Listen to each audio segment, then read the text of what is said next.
ప్రపంచంలో సర్వనాశనం అయిపోయినటువంటి జాతులు కొన్ని ఉన్నాయి. మెసపటోమియా సంస్కృతి అని, బాబిలోనియా సంస్కృతి అని, ఆ సంస్కృతుల విధ్వంసం జరిగిపోయింది.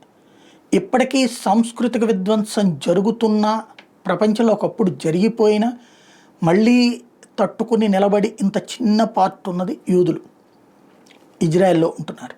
అదే సందర్భంలో హిందువులు ఇప్పటికీ తమ జాతిని, తమ ఔన్నత్యాన్ని చాటుకుంటూ కాపాడబడుతున్నారు. ప్రపంచంలో అతిపెద్ద సాంస్కృతిక దాడి జరిగింది, అతిపెద్ద ఊచకోత జరిగింది చూసుకుంటే హిందువులది. ఇది అసలు చెప్పేవాళ్ళు ఉండరు, చరిత్రలో రాసినోడు ఉండడు, మాట్లాడేవాడు ఉండడు. ఎందుకంటే మళ్ళీ అది మతపరమైనటువంటి అంశం. కానీ నిజాలు చెప్పడానికి కూడా చరిత్రకు సంబంధించి సమస్య అన్నదే ఇక్కడ లెక్క పెట్టుకోవాలి. 1971లో బంగ్లాదేశ్లో జరిగిన హిందూ నరవేదలో 30 లక్షల మంది హిందువులు చనిపోయారు. 3 కోట్ల మంది హిందువులు రోడ్డును పడ్డారు. ఆ రోజు నుంచి ఈ రోజు వరకు అక్కడ 3rd గ్రేడ్ సిటిజన్స్. అందుకనినే వలసలు వచ్చింది మన దేశానికి. 1947లో దేశ విభజన టైంలో 20 లక్షల మంది హిందువులు నరమేధం జరిగితే 1.4 కోట్ల మంది హిందువులు రోడ్డును పడ్డారు. చివరికి వాళ్ళ ఆస్తులని లాక్కోబడ్డాయి పాకిస్తాన్లో.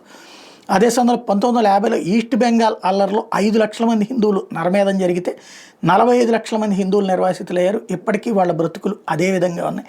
కూలి పనులు చేసుకునేటటువంటి స్థాయి నుంచి కొంచెం ఏమన్నా కొట్ల గుమస్తాల స్థాయికి వచ్చారు.